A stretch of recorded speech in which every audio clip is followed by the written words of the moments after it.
नमस्कार विद्यार्थी मित्रांनो, आपण बघत आहात YouTube channel medical admission guidance. या चॅनलद्वारे मेडिकल ऍडमिशन संदर्भात लागणारे सर्व माहिती विद्यार्थी व पालक यांच्या गरजा लक्षात घेऊन वेळोवेळी प्रसारित केली जाते। तरी अजून हा चॅनल सबस्क्राईब करा, बेल आयकॉनवर क्लिक करा आणि आपल्या मित्रांना शेअर करा। तर कालच्या आपण व्हिडिओमध्ये बघितलं होतं की मध्य प्रदेश हायकोर्टाचं काय काय झालं, कारण कालच त्यांची सुनावणी झाली आणि कालच आपण म्हटलं होतं की चेन्नईच्या हायकोर्टामध्ये जे काही आहे सुनावणी ती आज ठेवली होती, म्हणजे 6 जूनला ठेवलेली होती। तर साधारणपणे आता प्राथमिक असं लक्षात येते की रिझल्ट हा वेळेवरच लागणार आहे। कारण काय, आज आपण चेन्नई हायकोर्टामध्ये काय काय झालं हे पण बघूया आणि मध्य प्रदेश हायकोर्टाला जी काही विनंती केली एनटीएने त्याच्यावर काय झालं हे पण बघूया। तर साधारणपणे आज जी सुनावणी झाली 6 जूनला चेन्नई हायकोर्टामध्ये, तर चेन्नई हायकोर्टाने पूर्णपणे हे याचिका ज्या आहेत त्या कंप्लीट करून टाकलेल्या आहेत की ह्या याचिका सगळ्या फाईल संपवत आहे आणि एनटीएला नीट 2025चा रिझल्ट लावण्यास काही आमची हरकत नाही असं सांगितलेलं आहे। म्हणजे रिझल्टवरचा जो स्टे आहे तो माननीय चेन्नई हायकोर्टाकडून रिलीज झालेला आहे, म्हणजे एनटीए रिझल्ट लागू शकते। दुसरी गोष्ट आली एमपी हायकोर्ट। काल काय झालं होतं एमपी हायकोर्टामध्ये की त्यांनी सगळ्या विद्यार्थ्यांची बाजू ऐकून घेतली होती आणि एनटीएची बाजू ऐकून घेतली। एनटीएने त्यांची बाजू स्ट्रॉंगली मांडलेली होती की चेन्नई एमपी मध्ये जे काही इंदोर भागामध्ये 8775 जे स्टुडंटनी परीक्षा दिलेली आहे त्यांनी क्लिअर कट दाखवलेलं होतं। त्यातले फक्त 75 स्टुडंटनीच अपील केलेलं आहे, हे पण आपण कालच्या व्हिडिओमध्ये बघितलं।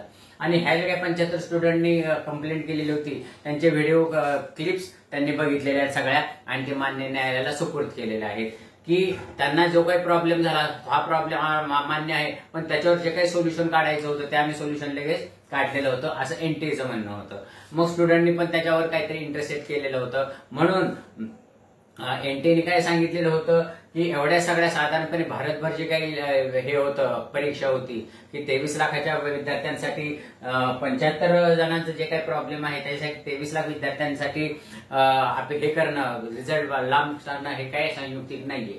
तर हा रिझल्ट तुम्ही वेळेवर लावावा असं विनंती केली होती। पण मध्य प्रदेश हायकोर्टाने काय केलं, दोघांची बाजू मांडून घेतली, स्टुडंटची बाजू मांडून घेतली आणि एनटीएची पण बाजू मांडून घेतली आणि त्यांनी 16 जून तारीख दिली होती।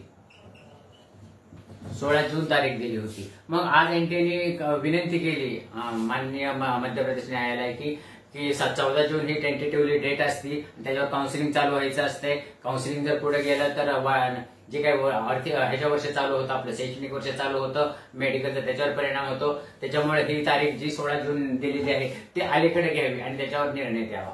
तर माननीय न्यायालयाने हे मान्य केलं आणि आता ती 9 जूनला तारीख आहे।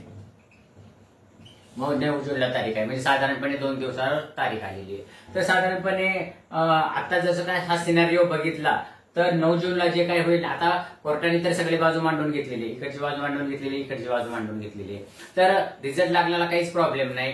आणि आता हे पण झालेलं आहे, आपण आन्सर की आलेली आहे, तुमचे रेकॉर्डेड रिस्पॉन्सेस आलेले आहेत आणि ती जे काही प्रोसिजर आहे ती पण पूर्ण एनटीएने करून घेतलेली आहे।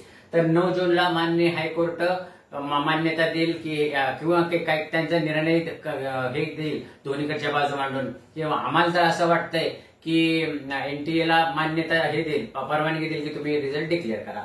आणि 9 जूनला ते रिझल्ट डिक्लेअर करण्याचा हे दिला, परवानगी दिली की साधारणपणे 9 जूनला येते सोमवार, साधारणपणे 11 किंवा 12 जूनला एनटीए रिझल्ट डिक्लेअर करू शकतो, कारण एनटीएकडे आता रिझल्ट रेडी आहे। आता ह्याच्यामध्ये काय झालेलं, 5 तारखेपर्यंत जे काही ऑब्जेक्शन घेतलेले होते मुलांनी, प्रश्नावर घेतलेले असतील किंवा रेकॉर्डेड रिस्पॉन्सवर घेतलेले असतील, तर ते रूल आउट करण्याला साधारणपणे 2 दिवस जातात, म्हणजे 5, 6, 7, 8 तोपर्यंत रूल आउट होतील।